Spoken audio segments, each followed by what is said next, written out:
prohibición de la dureza de esa resistencia que ponen los sectores que no querían que esto se transformara, no se expresó simplemente en movilizaciones, la guerra que se desató desde mitad de los años 30 y que siguió avanzando hasta el presente, precisamente es la expresión de la capacidad de esos sectores para detener la movilización del país.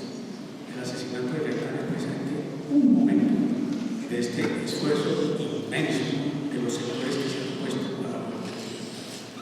Entonces, lo que la Comisión de Historia del diálogo de La Habana logra poner sobre la mesa es una verdad muy distinta a la que se nos ha pretendido imponer.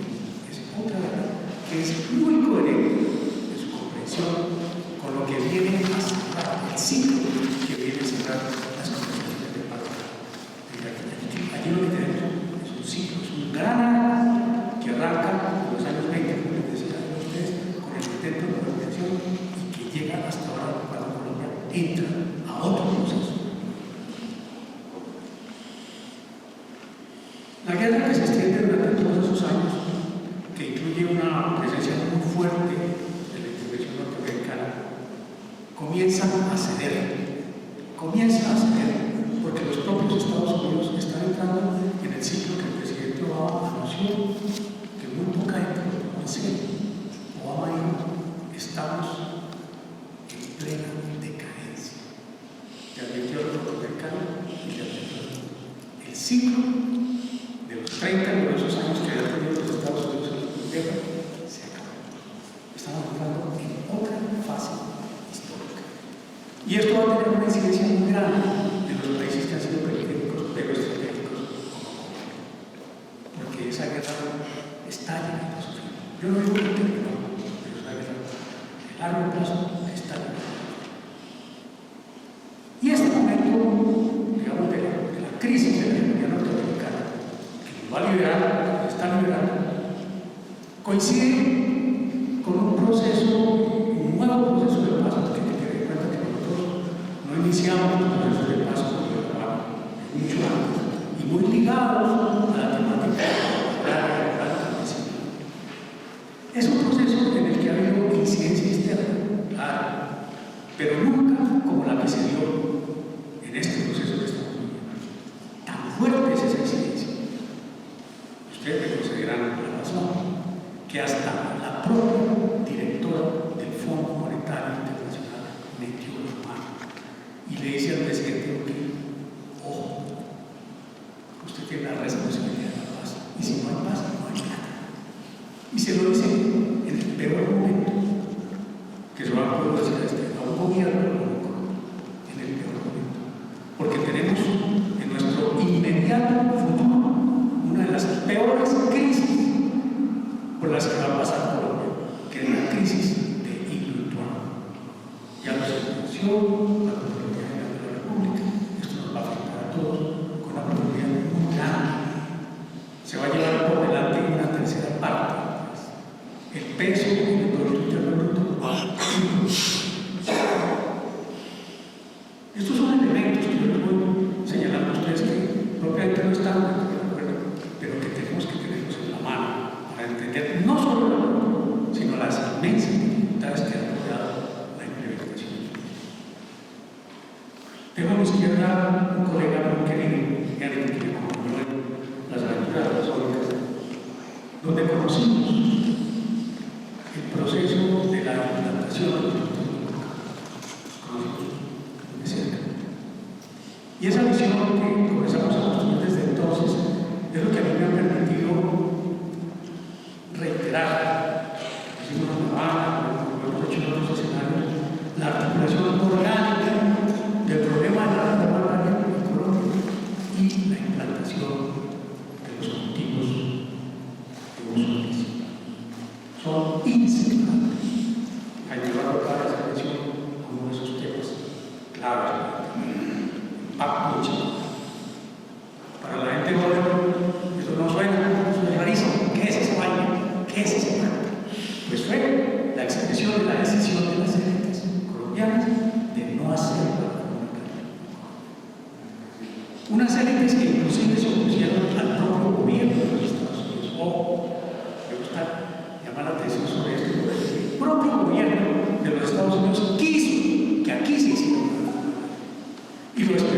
135 del 60. Y lo expresó a través de las acciones de la agencia de la AID de los Estados Unidos, poniéndole recursos aquí. Era una reforma. ¿Era un sentido progresista? No. Era la preocupación que había en los sectores de la élite norteamericana del profundo atraso en el que estaba Colombia y de lo que ese atraso iba a significar. Pero las élites colombianas dijeron: no vamos a hacer reforma agraria. En lugar de hacer reforma agraria, vamos a hacer colonizaciones. ¿Qué fueron las colonizaciones? Henry Olarte, acuérdense que nosotros estuvimos ya las obras de colonización. Bueno, los campesinos que necesitaban tierra, se les dijo: no, ustedes no tienen derecho a tierra. Ustedes se van a los morros a colonizar. Ya no va a llegar el Estado. Allá les va a llevar la acción integral. Mentira, ya no llegó el Estado. Ustedes saben que hablan mal. Y se puso en evidencia desde ese momento que Colombia iba a ser competitiva, como dicen los economistas. Y fuimos competitivos. Pero no con el café, con las flores, con la droga, que hoy es la base de la economía colombiana. Y no nos echemos. ¿Cuáles son las fábricas que tenemos? ¿Cuáles son los desarrollos industriales? No hay. Los grandes centros comerciales, las grandes inversiones para el lavado de los dineros extraídos en eso estamos. Y eso nació ahí, cuando se decidió que no se iba a hacer una reforma. Tuvimos una oportunidad con la ley 160 de 1994. Ustedes saben quién propuso esa ley. Es duro decirlo, pero hay que reconocerlo. El propio Banco Mundial. El Banco Mundial, una de sus cabezas pensantes, Hans Mack, vino aquí a decirle a la tecnocracia de planeación nacional cómo era que se hacía una reforma agraria. Fracasó, porque no fue posible usar un mercado que era seguro. Pero ¿saben en qué se quedó? Una pequeña, modesta reivindicación de los campesinos de fines de los años 20, lo que en esa época se llamaban las colonias agrícolas, que ahora se deben llamar zonas de reserva. Ahí se quedó. Y por eso la defendimos, a pesar de las críticas de los expertos, defendimos esa ley. Y sigue peleando. Esa ley, la ley 160, hoy tiene una partecita modesta como todo lo que hay en el campo, que es el decreto 902, y ahí lo estamos peleando. Y saben que hemos encontrado que las mismas élites que les tocó aceptar el decreto 902 ahora se están poniendo a que los excombatientes tengan tierra. Es decir, no es interesante meterle aditivos a esto, pero la mezquindad de las élites se expresa hasta en eso, que ni siquiera los excombatientes tienen derecho a un pedazo de tierra. Bueno, poco a poco vamos avanzando. Poco a poco vamos avanzando. Los mismos excombatientes con sus escasos recursos están comprando las tierras para iniciar esos proyectos. Y saben que se monta sobre esos proyectos el desarrollo de nuestras nuevas reservas campesinas, sobre ellas los programas de desarrollo y enfoque territorial, y ese nuevo país que estamos construyendo poco a poco en el largo plazo. Esa es la fuente del optimismo que hoy nos tiene. Muchas gracias.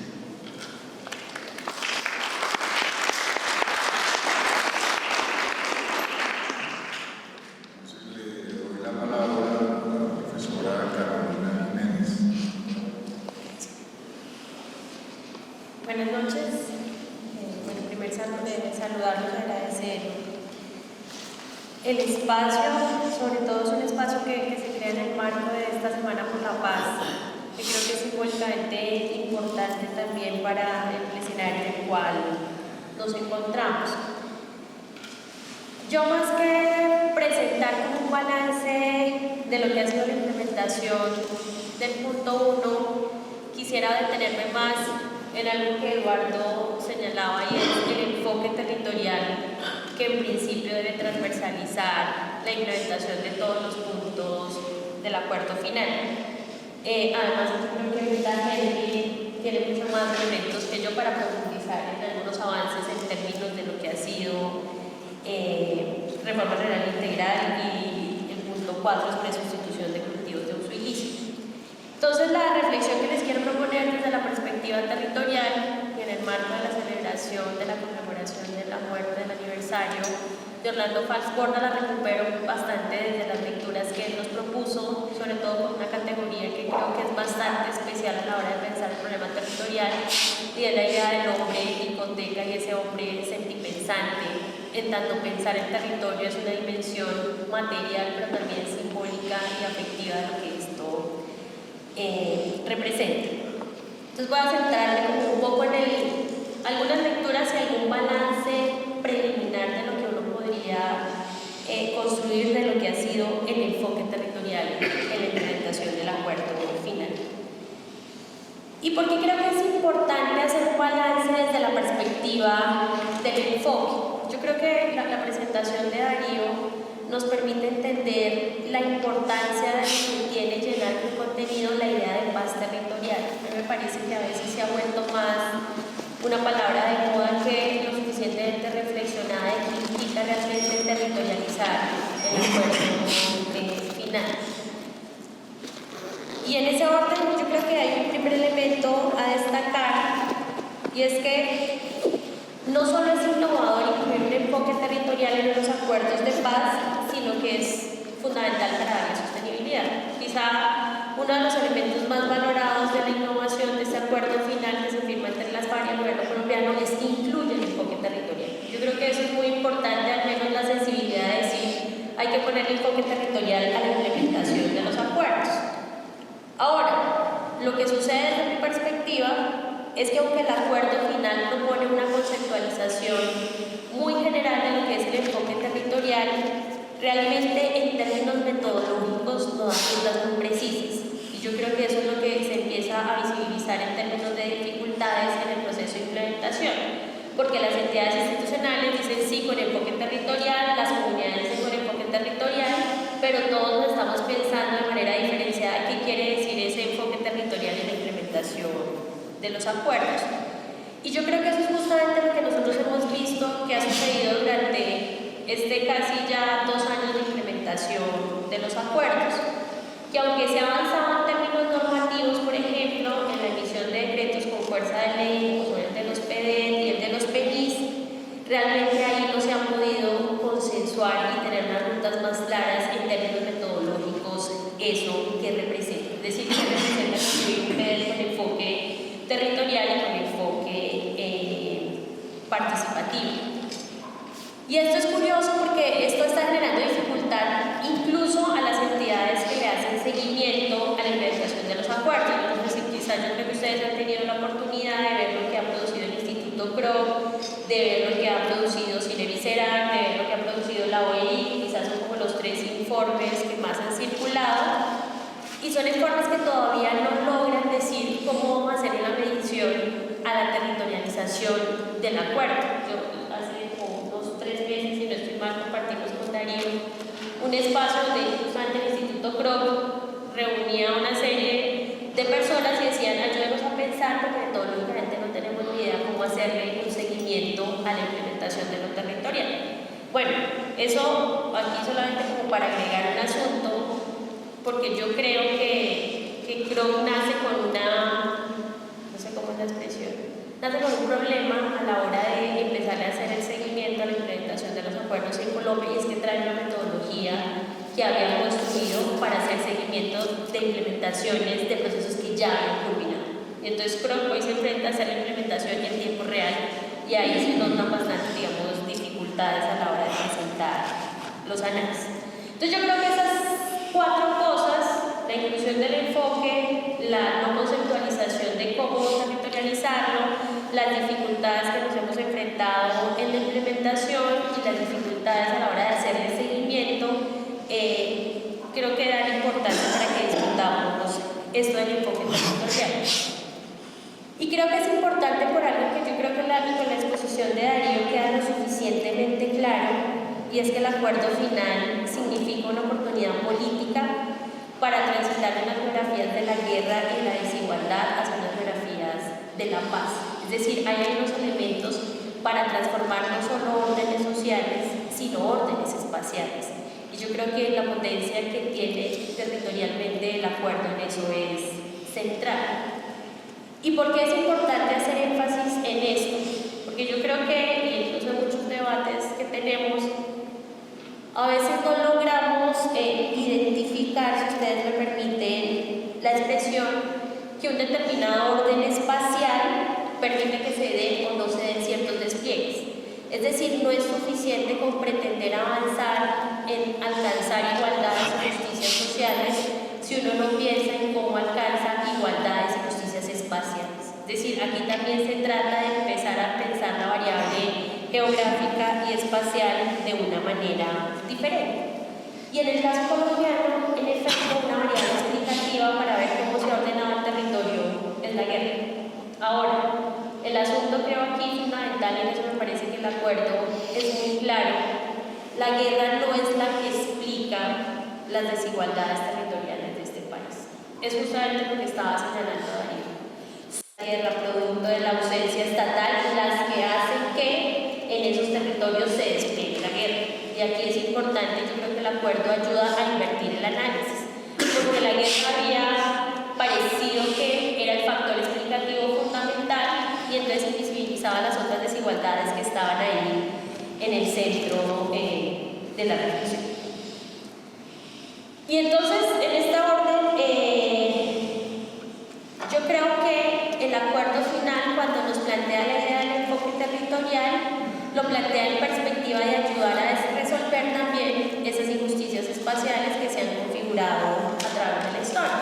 Y vean que si nosotros vemos un poco los comportamientos electorales, son esos territorios que han sido no solo víctimas de la guerra, sino víctimas de la falta de presencia estatal, víctimas de las desigualdades sociales, los que siempre se manifiestan a favor de la paz.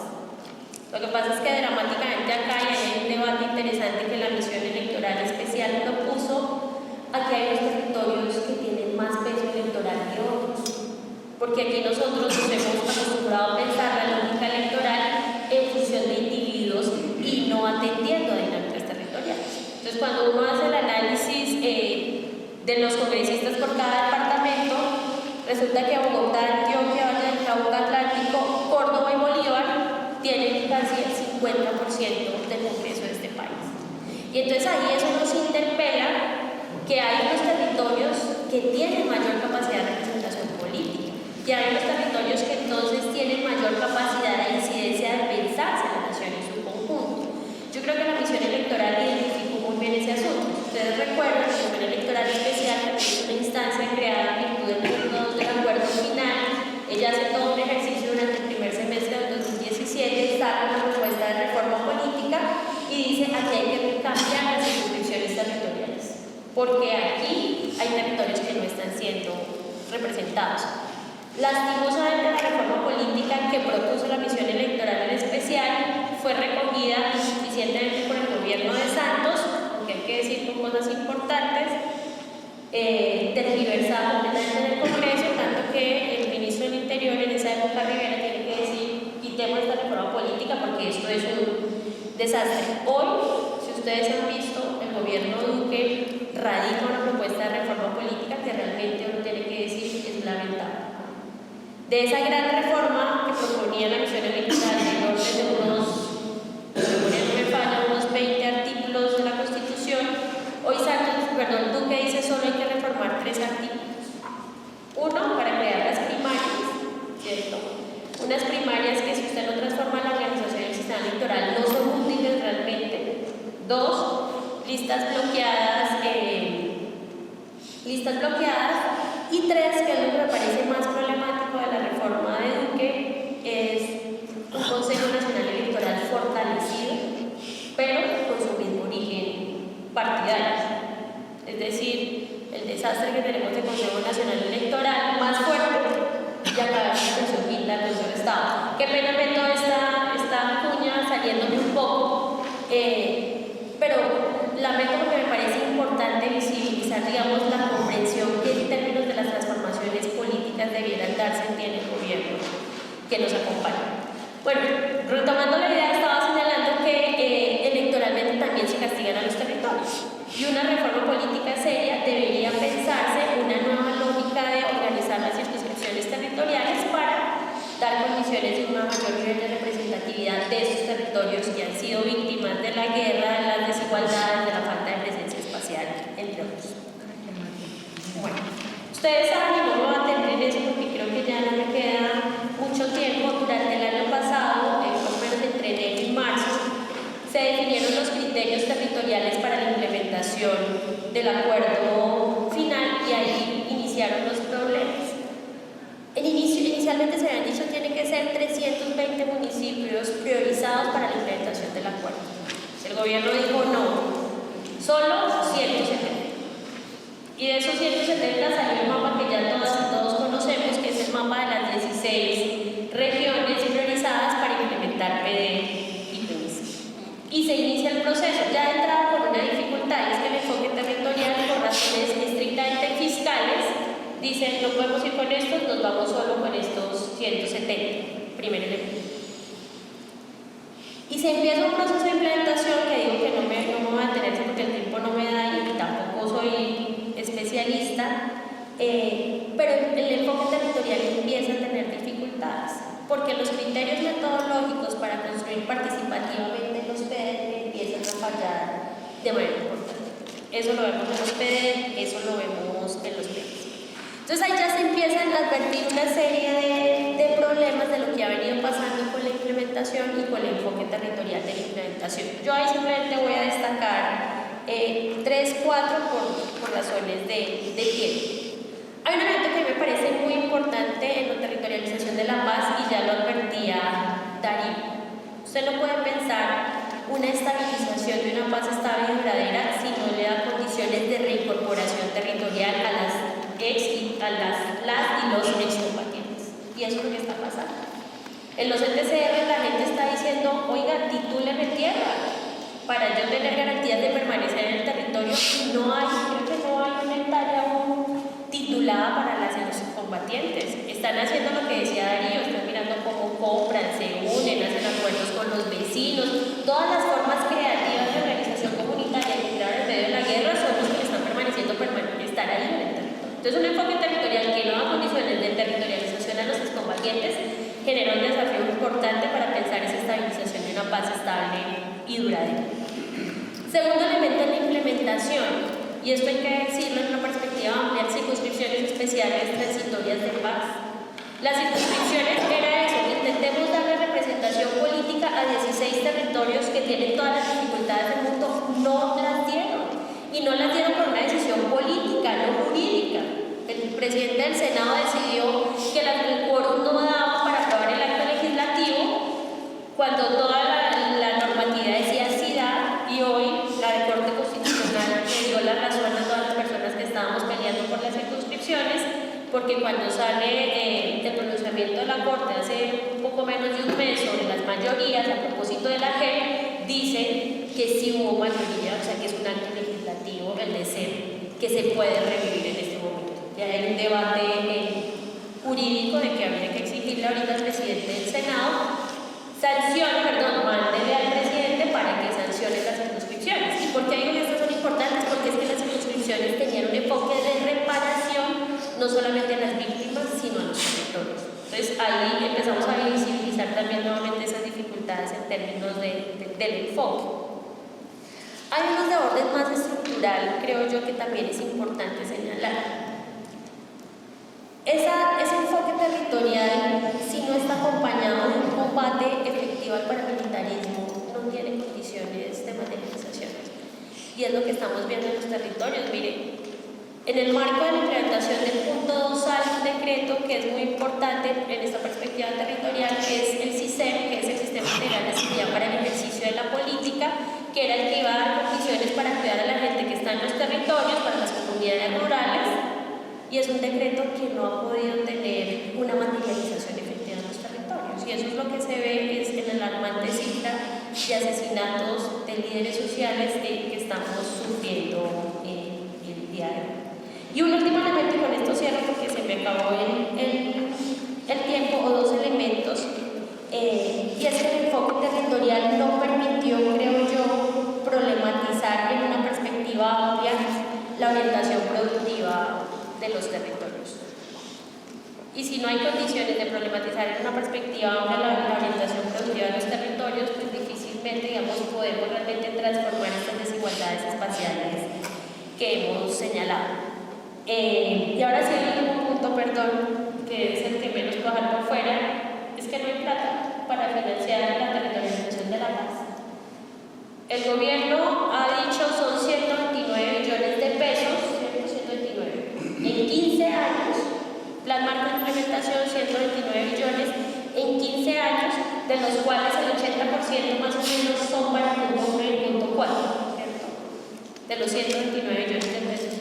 Pero lo que no nos ha dicho es, buena parte de esos 129 millones de pesos no son recursos nuevos, porque son recursos del presupuesto general de la Nación y del sistema general de participaciones. Es decir, realmente no hay con qué financiar esa territorialización.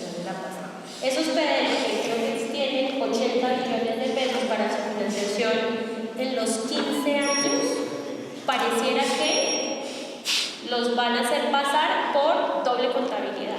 Ese es el debate que está ahorita. Hay una doble contabilidad para la financiación del acuerdo y para la territorialización del acuerdo, porque lo que viene haciendo el Estado en términos de salud, de educación, pasa como los planes nacionales rurales de educación, de salud, de electrificación, de infraestructura.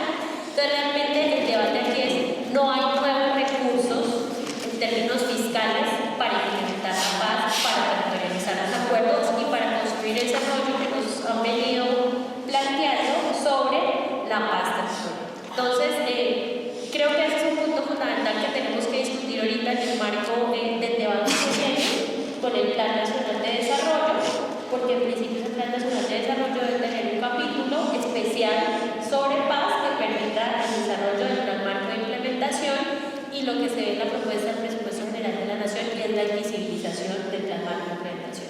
Entonces ahí digamos que creo que hay un desafío de diversos órdenes para pensarnos este enfoque territorial y el alcance efectivo que puede tener hoy. Muchas gracias. Este espacio. Él me ha pedido de manera muy expresa que me refiera al punto 4. Y ya de todas maneras acá, Darío también, incluso Jaime Eduardo de la Niña, ya se ha expresado en elementos sustanciales sobre el tema 1. Entonces voy a referirme, juicioso sea la tarea, para referirme al punto 4, aunque como ya se han planteado elementos que yo tenía acá, pues va a presentar para repetir.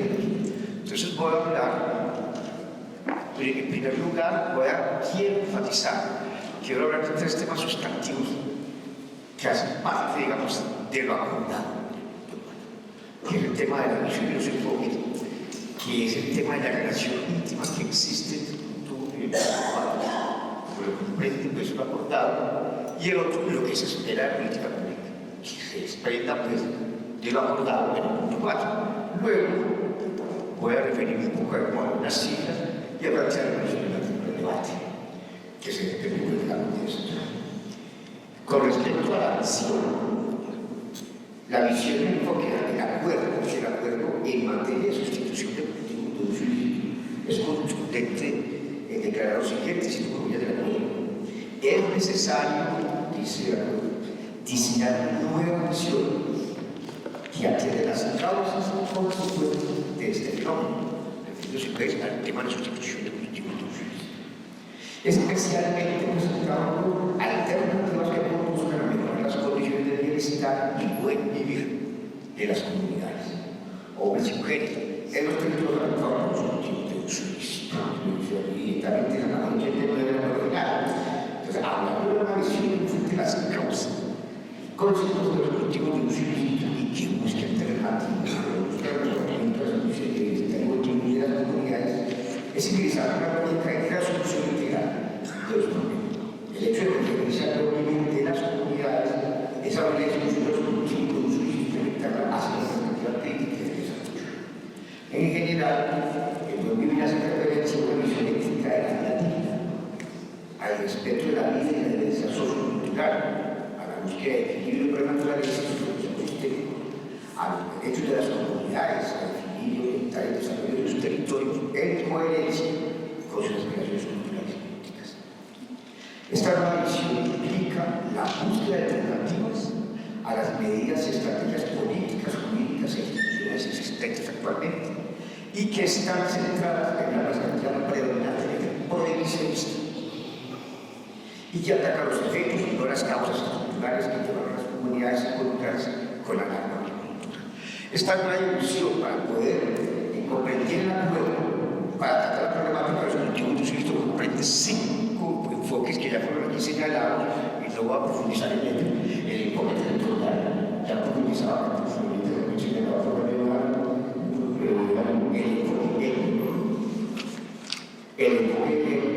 enfoque comunitario y el enfoque de capacidad de las organizaciones sociales. Son como 5 asuntos transversales que están compartidos en el acuerdo. Ahora bien, ¿qué dice el acuerdo con relación a la relación existente entre el punto 1 y el punto 4? El acuerdo final señala que el Programa Nacional Integral de Sustitución de Cultivos de Suministro, denominado PENS, y los planes que se desprendan de esta nueva institucionalidad serán un capítulo especial de implementación de la reforma rural contempladas por el final y responderán a las necesidades y particularidades de los sectores afectados por los cultivos de uso ilícito. En este marco, y de acuerdo con los principios y objetivos de la reforma rural integral, el PENS se propone contribuir con la generación de condiciones que les permitan a las cultivadoras y cultivadores de cultivos de uso ilícito tener oportunidades para desvincularse definitivamente de esta actividad y a quienes habitan en zonas afectadas por los cultivos gozan de condiciones de bienestar y buen vivir. Al respecto del vínculo indisoluble entre la reforma rural integral y las nuevas políticas públicas que enfrentan el tema de la sustitución de cultivos de uso ilícito y el desarrollo alternativo, el acuerdo final presenta el siguiente principio que integra el PENS y la reforma rural integral. Comillas. El PENS es un componente de la reforma rural integral. Atiende unas poblaciones y territorios con características específicas, que por eso requieren unas medidas adicionales y particulares respecto a las comunidades rurales. Los territorios afectados pueden coincidir con zonas organizadas en las que simplemente los programas de desarrollo por enfoque territorial, a las que ya se refieren los colegas, en cuyo caso las acciones y ejecución del programa deben adelantarse en el marco del plan de acción para la transformación regional del respectivo territorio. Eso lo vamos a plantear directamente aquí y señala, en los casos que los territorios no coincidan con los PNR, se ejecutaron planes integrales de desarrollo de acuerdo con las comunidades dentro de la frontera agrícola o los planes de programas de los que trata el punto 1.1 en su tercera capa, con el objetivo de contribuir al cierre de la frontera agrícola. Desde el punto de vista capa se refiere a zonas protegidas, fundamentalmente, y a las zonas de la frontera. Y el otro punto que quiero referir es el tema de la constitución. ¿Qué se espera? ¿Qué políticas públicas se esperan? Dice el acuerdo, se dice. El acuerdo se considera que una política pública en materia de sustitución de cultivos ilícitos, si quiere ofrecer soluciones sostenibles, garantizar el no resolvimiento del problema y reconocer los derechos de los ciudadanos y las ciudadanas, debe tener un enfoque territorial basado en la participación ciudadana y fortalecer sus instituciones en términos de efectividad, eficiencia y transparencia, responsabilidad de la atención y de la seguridad y protección de las comunidades, ambas con un enfoque de derechos humanos y de género. Con respecto a la construcción de la relación participativa, la nueva institucionalidad que materializará la nueva política pública en materia de sustitución, el acuerdo plantea, en consideración del carácter político, económico, social, ambiental y cultural del problema enfrentado y los efectos derivados de la falta de desarrollo de las zonas rurales, la economía ilegal y la violencia asociados a los cultivos de uso ilícito, se requiere la más amplia participación de las comunidades, hombres y mujeres, incluyendo directamente involucradas las comunidades en el cultivo, para formular, ejecutar y hacer seguimiento a los pistas, cumpliendo así con el objetivo del PENS. Para estos efectos, el fortalecimiento de la democracia local, se acuerdo, el municipio y sus autoridades deben jugar un papel protagónico junto a las comunidades. Este proceso de organización participativa de las comunidades con el gobierno nacional y las autoridades locales debe tener como resultado la formulación e de manera que se alcance una transformación estructural del territorio y de esta forma la solución definitiva al problema de los ilícitos. Estoy señalando y refiriéndome directamente a la voluntad del acuerdo. Estoy señalando mucho sustantivo. ¿Por qué no? Porque me parece que si tenemos que tener esto presente como una hoja de ruta y que se ofrece también como un reto para las organizaciones sociales para defender ese acuerdo, constituir una hoja de ruta y empezar a denunciar este tipo de procesos. Ahora bien, ¿qué está pasando? Nosotros, digamos, ha habido discusiones fuertes con lo que señala el Instituto Kroc, sus metodologías, pero nos arroja, digamos, al comunicador de lo que está pasando en el proceso de implementación. Digamos que esa metodología podría señalar como checklist, en donde se señala, digamos, que se está cumpliendo, que se está cumpliendo. Dice que de las 578 disposiciones acordadas, solamente el 21% está implementado. Y en términos, digamos, de que en materia de sustitución, y apoyados en un informe que presentó en mayo de 2018, la Agencia de Naciones Unidas contra el Delito y la Droga señala al Instituto Kroc que se han logrado acuerdos voluntarios de sustitución con más de 123.000 familias en todo el país. De estas 123.000 familias, 77.659 ya están inscritas en el programa y han avanzado la etapa de registro en el programa de sustitución voluntaria. Habla que estas 77.659 familias inscritas en el programa, esas viven en 3.053 veredas de los 52 municipios y 14 departamentos. Con ello, entonces, tenemos un indicador de la presencia territorial del puente. Pero es importante resaltar que existen aún 45.340 familias que no han suscrito los acuerdos de paz, acuerdos voluntarios para la sustitución de cultivo. Entonces, allí tenemos ya problemas que va a pasar que las familias no han firmado eso y están acelerados, están suspendiendo el proceso. Y según la Refrendación para la Paz, hace 2 días publicó un informe directamente referido a los desafíos de la sustitución de cultivos de uso ilícito y a los retos que tiene el nuevo gobierno. El CID señala en su informe de hace 2 días de septiembre de 2018 que más del 60% de las familias que firmaron estos acuerdos individuales ya han comenzado a recibir un subsidio mensual por un año, en total 12 millones. Pero señalan en su reporte que solo 8.990 familias ya terminaron el año. Esto quiere decir que existen 30.400 familias que completan sus pagos en la primavera de 2018 y 11.800 familias que lo hacen en el 2019. Sin embargo, lo más preocupante, el informe del FIC señala que más del 60% aún no tiene asistencia técnica, que es la clave para comenzar a hacer todo con otros productivos que reemplazan el cultivo de la carne. Estos datos son los planteos de unos indicadores, básicamente, pero ¿qué está pasando en estas regiones? En esta región se está implementando este tipo de proyectos, unos proyectos que son bastante débiles, porque finalmente con 1 millón diarios de familias no logran y tienen graves problemas de subsistencia, amén del proceso de erradicación forzada que está pendiente de la fuerza pública. Porque era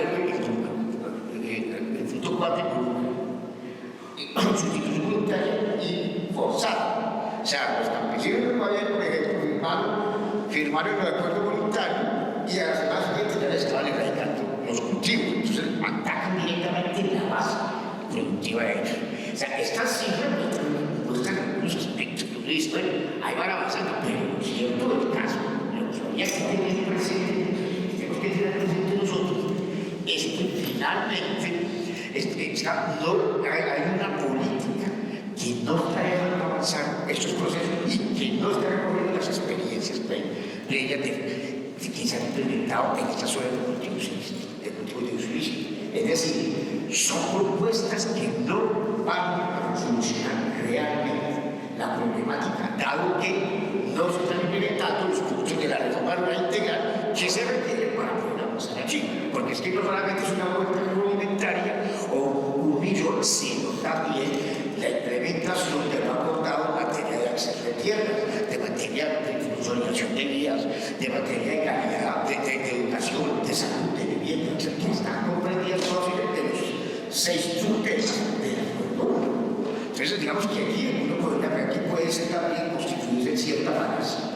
Eso por un lado. Lo otro, en este momento, digamos, existe un proceso de deterioro de las condiciones de seguridad y amenaza de los armados ilegales que están ocupando esos corredores que dejó las FARC. Dice el informe de la FIP, en los primeros 7 meses de 2018, en los municipios con acciones de familias alteras, o sea, pues los 52 municipios, los homicidios incrementan 40% en comparación con el mismo periodo del año anterior, pasando de 471 a 658 muertes violentas. Múltiples organizaciones armadas ilegales ocurrieron a su institución amenazando a vidas y comunidades. Para estas facciones hay un frente de lucha o la terminación del programa. Eso es un punto que no se le da a. Y lo otro, ya para concluir, ya se señalará, y es que en este momento, digamos, se hizo el acuerdo, se estableció una nueva institucionalidad. El acuerdo contempla la nueva institucionalidad, pero resulta que nunca se ha ajustado la normatividad prohibicionista que existe. Entonces entramos en un proceso que es esquizofrénico. ¿En qué sentido? En el sentido de que las normas prohibicionistas son como obstáculos fuertes para la implementación de estos derechos recordados en el punto 4.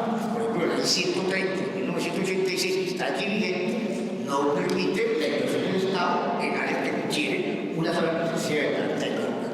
Entonces decía, por ejemplo, se ha marchado por los foros que hicimos en el marco del acuerdo de La Habana, decían se ha marchado por presentar el foro sobre drogas sobre la normatividad. Decía, esta normatividad es totalmente prohibicionista, no deja al margen para auxiliar otras funciones que no sea la obligación o la regulación manual de los cultivos de coca. Es claro que este tipo de normatividad no ayuda a solucionar el problema y mantiene los conflictos. Es decir, que hay dicho y como tendencia para estos elementos como para el debate. Yo siento que finalmente la tendencia que se está perfilando con el nuevo gobierno es que se dice que sí se va a implementar el acuerdo, que se va a consolidar la institucionalidad, pero se va a estar recogiendo una normatividad prohibicionista que obstaculiza ese acuerdo. O sea, nos meten aquí en una esquizofrenia para bloquear radicalmente el acuerdo. No lo pueden hacer precisamente de nuevo, porque ahí existe una política, digamos, hay ciertos protecciones de tipo constitucional. Pero sí se ofrece una tendencia sobre la organización de inercia total frente a la implementación, tanto el punto como el punto. Estamos asistiendo, esto concluyo, a una presentación de política profundamente coherente, porque una cosa dice Duque y otra cosa dice Congreso. Incluso en la acusación, Duque dijo, vamos nosotros a acompañar a las comunidades, vamos a hacer la política de institución con las comunidades, y Macías y el ministro Botero dicen, vamos a erradicar, vamos a reactivar las obligaciones y vamos a impedir que de nuevo la contaminación económica, respondiendo pues entonces de nuevo a una política que ya más de 30 años contra los Estados Unidos y que la institucionalidad colombiana de manera muy sumisa y no crítica sigue implementando. Aquí parece que tenemos miedo a dar una torre y a darle evidencia a esa hermosa frase que Simón Rodríguez, el profesor Simón Bolívar, en buena hora planteó: o inventamos o erramos. Pero creo que aquí seguimos errando. No se quiere inventar mucho, abrir posibilidades para reestructurar la de la propiedad de la tierra. Como decía el profesor Darío, el resumen. Si quieren la paz, que hablar de la tierra. Pero hay que hablar con la persona. Bueno, muchas gracias.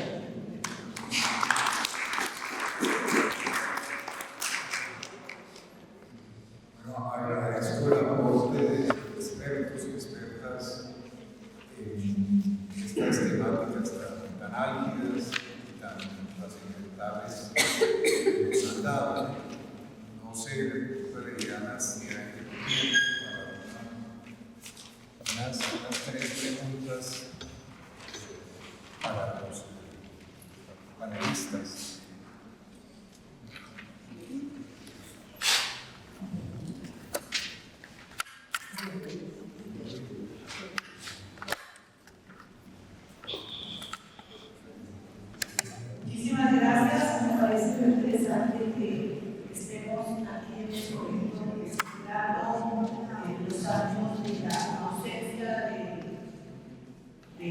profesor Orlando Basborda con este tema que realmente para él era sumamente sensible durante el año.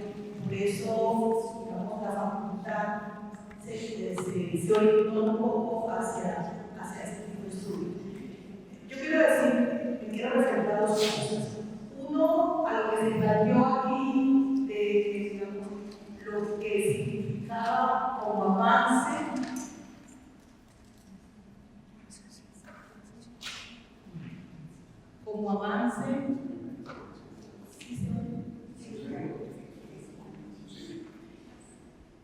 lo que se planteó como avance y digamos, logros de las mujeres rurales.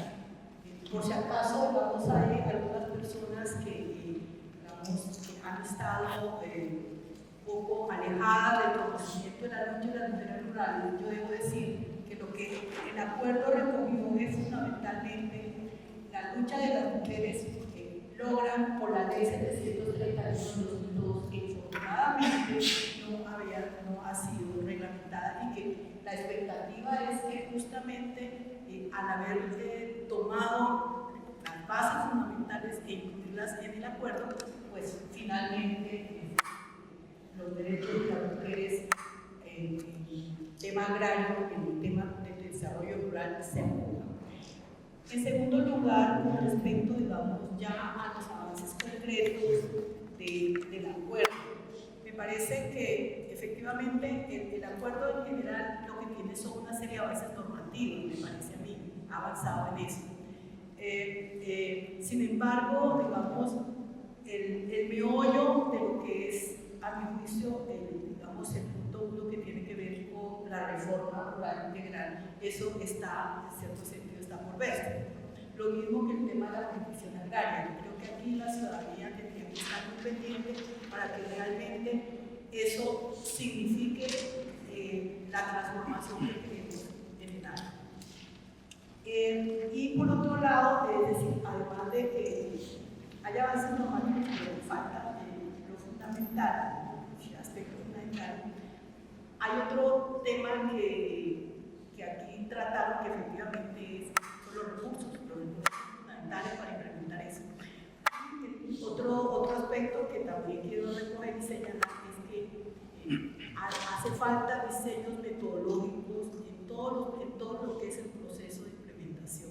Ya ha sido señalado, por supuesto, por estos evaluaciones.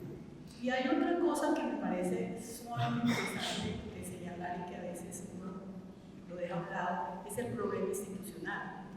Yo creo que en ese sentido va a hacer falta bastante, digamos, todo el trabajo de la institucionalidad, no solamente en términos de lo que es la arquitectura institucional que se ha dado, sino de realmente al interior de las propias instituciones.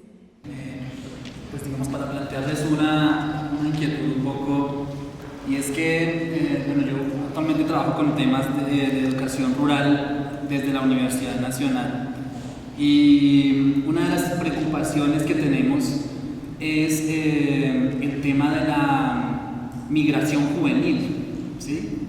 Desde la ruralidad hacia las ciudades. ¿Sí? Es decir, podemos tener una gran política, unos grandes programas y este tipo de cosas, pero yo creo que las políticas públicas tienen que contemplar el tema de la migración de los jóvenes rurales hacia los cascos urbanos, que yo creo que nos puede dejar sin gente prácticamente el despliegue de una política pública. Esta, digamos, es como una preocupación, y también esto en el marco de una distancia que se ha venido generando entre los universitarios y la ruralidad, es decir, aquellos intelectuales sentipensantes, como diría Falsborda, creo que están cada vez más lejos de entender y acercarse a la ruralidad. Es como una de los elementos que realmente uno le viene preocupando cuando trabaja en el campo y cuando ve a las universidades tan distantes de lo que ocurre en este país tan diverso, de escenarios tan variados. Y un poco, digamos, a manera de pregunta, quisiera saber ustedes qué opinan de, digamos, cómo ven ustedes la bancada Alternativa por la Paz, digamos que está conformada en el Senado de la República, que va a desarrollar un ejercicio político bastante interesante y llamativo en el marco, digamos, de este gobierno y de ese periodo legislativo. Y también pues teniendo en cuenta que creo que los movimientos agrarios no tienen la misma dinámica que por ejemplo vimos luego del paro agrario en el año 2013. Me parece que hay dispersión en los movimientos agrarios y es un elemento que me preocupa bastante. Entonces quería como dejar, como para agregar esos elementos un poco para la discusión del intercambio de ideas.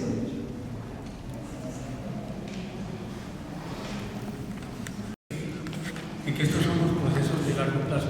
Es decir, el hecho de que se firmó hace 4 años no quiere decir que ya está lista la plaza. Ustedes son muy jóvenes, a apropiarse de lo que significa un proceso de largo plazo. Miren, la transformación que se planteó en el gobierno de López Mario apenas está comenzando a caminar. ¿Sí? Pensémoslo así. Nos asusta un poco, pero es así. Nosotros apenas estamos comenzando a avanzar en ese tipo de cosas. El proceso de la población también me parece muy importante que lo miremos en esa perspectiva de largo plazo, porque evidentemente nosotros desde los 50, 60 tenemos una rápida urbanización de la población. Pero ustedes se pueden mirar las cifras y qué estamos teniendo nosotros hoy. Estamos teniendo una nueva ruralización de la población. Miren el proceso de la urbanización de las dos zonas. Es decir, una cantidad de población que se está trasladando a los antiguos centros, grandes centros urbanos, se están trasladando hacia zonas, digamos, de mediana densidad, y estamos teniendo un proceso de poblamiento en todas estas zonas del Piedemonte y hacia la Amazonía, y en la medida en que el proceso de paz tome una mayor dinámica, ese proceso se va a acelerar. Yo tengo muy presente las reflexiones de un sociólogo holandés, que está hablando del nuevo campesino. Miremos qué expresiones está teniendo eso en nuestro país. ¿Por qué? Por algo muy sencillo. Los ámbitos urbanos, así no lo queramos reconocer, no atraen, no resuelven los problemas del buen vivir y las condiciones de vida que quisiera tener la población. Entonces, evidentemente hay una contradicción muy fuerte entre las expectativas del promedio de los urbanos y las condiciones objetivas que no las estamos haciendo. Miren, esto tenemos también que asociarlo con el tema de los cultivos ilícitos. ¿Qué está pasando con la población? Es decir, esos no son territorios desérticos donde se están implantando los cultivos de la coca. ¿Qué quiere decir que haya 210.000 hectáreas sembradas donde no son grandes plantaciones, son pequeñas plantaciones? Con gente que está construyendo. Entonces, a mí me parece que hay que ver con mucha flexibilidad, con una visión de flexibilización que están dando lo que están ocurriendo en estos procesos. Efectivamente, creo que el poder transformador del acuerdo se va a hacer sentir en este tipo de cosas. Miren, por último, unos campesinos en el Capuán, en la Vicente del Capuán, reconocieron ante una investigadora que estaba trabajando en la reserva campesina esto: el Estado somos nosotros. ¿Por qué lo dicen? La compañera habla de toda la gente que hace falta en las agencias, y yo digo, bueno, y esa gente que estuvo en las agencias 20, 30 años, ¿qué transformaciones logró? Muy pocas. Las transformaciones las estamos logrando desde ya, poco a poco. Esa ciudadanía nueva que se está construyendo es la que está dando paso a un Estado que se construye de abajo para arriba, y que es posible que se encuentre con el Estado, con lo que queda de Estado en los niveles centrales.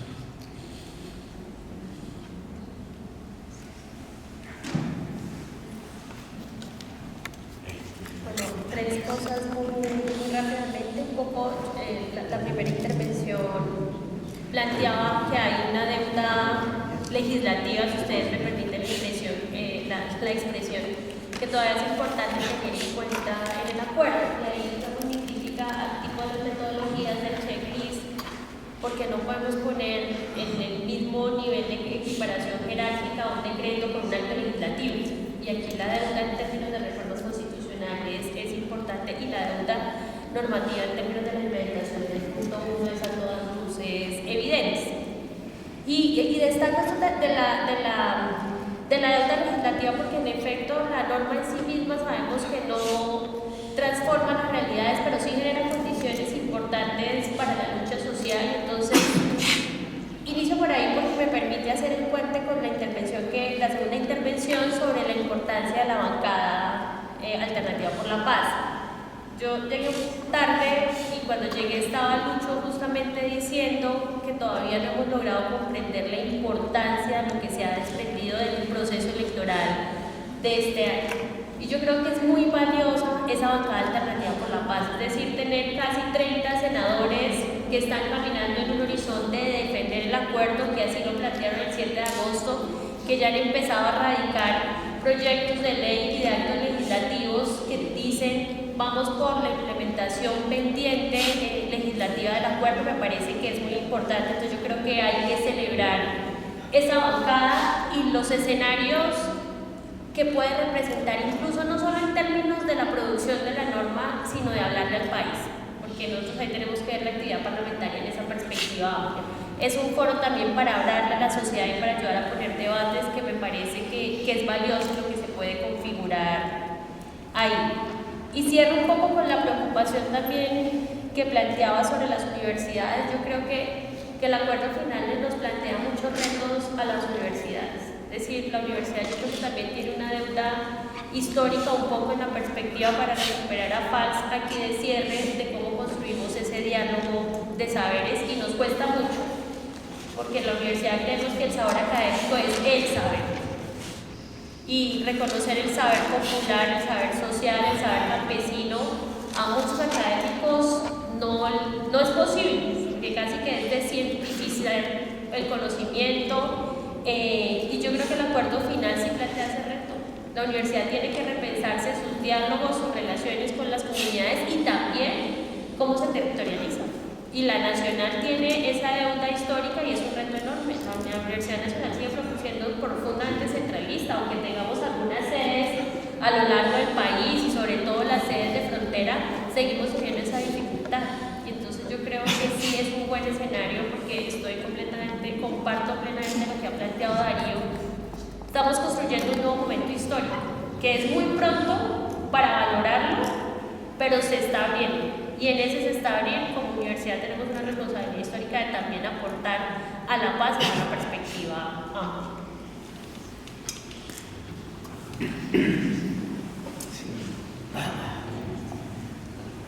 Sí, yo quisiera señalar, dentro de lo que está planteando, varias cosas. Una, yo sí creo que, digamos, el acuerdo de paz tiene que constituirse una obra y eso hay que defender. Y las organizaciones sociales, las organizaciones sociales, tienen que constituir su realidad de los barrios, porque allí hay una propuesta política bastante grande que no se puede restringir a las 16 subregiones a las 16 subregiones o al presidente del territorio municipal. Tiene que avanzar mucho más, superar por una parte. Por otro, yo sí creo que una de las tesis importantísimas del informe que se llama, en el año 92, creo que fue una comisión, una de tantas comisiones de paz, que se llama Pacificar la Paz. Ese informe del 92. Y allí, en ese informe Pacificar la Paz, se planteó con fuerza que era necesario que la universidad se volcara a los territorios, todas. Volcarse, meterle territorio a la universidad. Y el territorio de la universidad y la universidad territorial. O sea, que la universidad construya aquí en los territorios nuevos cursos, procesos formativos, que faciliten todos esos procesos. Y lo otro es que acá estamos saliendo de una manera de entender esa migración de los jóvenes, que era la preocupación allí del compañero. O sea, ya quedan en un territorio aguantando hambre, o condiciones que no le garanticen un buen vivir, una calidad de vida. Pero entonces, aquí tendríamos que generar, digamos, procesos, nosotros como decía, facilitando procesos. Yo hace poco a una gente de la reserva campesina de Cabrera y de Cuatro Guachis le decían, no, es que nosotros lo que necesitamos no es que ustedes vengan acá y tengan los cursos a nosotros los viejos. Nosotros ya estamos aquí, pasa que nosotros formamos en los tiempos en que se tendrá casero. Nosotros queremos es que los eduquen a los muchachos, que queden con ellos para que ellos se queden en estas religiones. Entonces yo sí creo que ese es un punto fundamental que hay que recoger de esta tendencia que se hizo allá en ese libro Paz y la Paz y que de todas maneras se recoge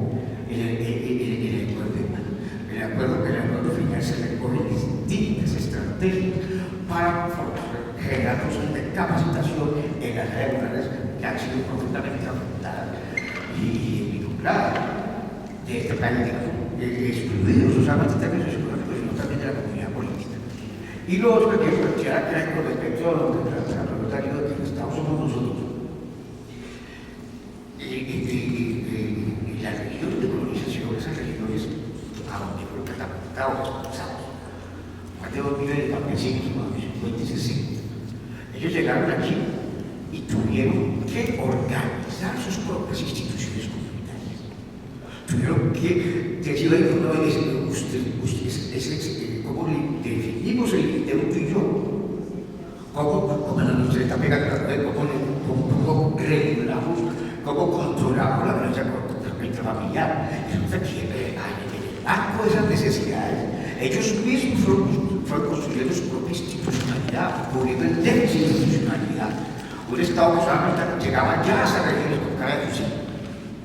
Allá llegaban y empezaron a generar normas de convivencia, procesos reguladores que están consolidados en instituciones comunitarias que hoy en día, por ejemplo, nosotros en el doctorado que tenemos ciencias sociales en la Javeriana, estamos trabajando con la gente de la Macarena y nos hemos encontrado que allí en la Macarena la gente está peleando esa institucionalidad comunitaria con lo que el Estado está llegando a descalificar. Otra vez menospreciando institucionalmente los esfuerzos de la gente, menospreciando de nuevo las innovaciones sociales. Entonces la gente dice, no, nosotros tenemos una forma de regular los conflictos. Usted no puede llegar aquí a montarnos y a decirnos cómo regulamos nuestros conflictos. Negociemos eso. Sin embargo, ese proceso sigue siendo asimétrico. No se están implementando unas instituciones comunitarias que se han forjado con más de 50 años de discusión y que están peleando ingresar a la comunidad política, pero con reconocimiento, con derecho a tener derecho, con dignidad y no como ciudadanos de tercera otra vez.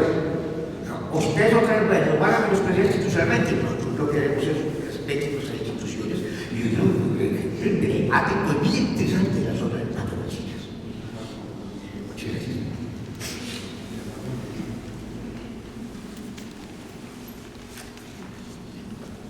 Bueno, ya culminamos, pero yo sí quiero relevar en lo que hemos escuchado hoy el papel de estos paneles, conversatorios, como vamos a llamarlos, y ese que circulan, nos han propuesto análisis, balances, perspectivas que no vemos en la mayor parte de los medios de comunicación social, ni en el Congreso de la República, salvo excepciones, ni en las conversaciones cotidianas, y de eso se trata. Estas a todos nos han dejado inquietudes, preguntas, y para terminar sobre Luis Sandoval hablaba del vaso medio lleno y medio vacío. Yo diría que la primera parte de este conversatorio, el vaso estaba peligrosamente vacío. Uno decía, se jodió la paz. Y sin negar los gravísimos problemas, la segunda parte es sí, pero. Sin embargo, no es un optimismo vago, y ese, digamos, dejarnos no solo esa esperanza, sino la interpelación a cada uno de nosotros, qué podemos hacer para que este proceso histórico que está viviendo el país, hasta donde sea posible, podamos llevarlo a cabo. Entonces, muchas gracias a los partícipes de esta mesa redonda y por la atenta participación de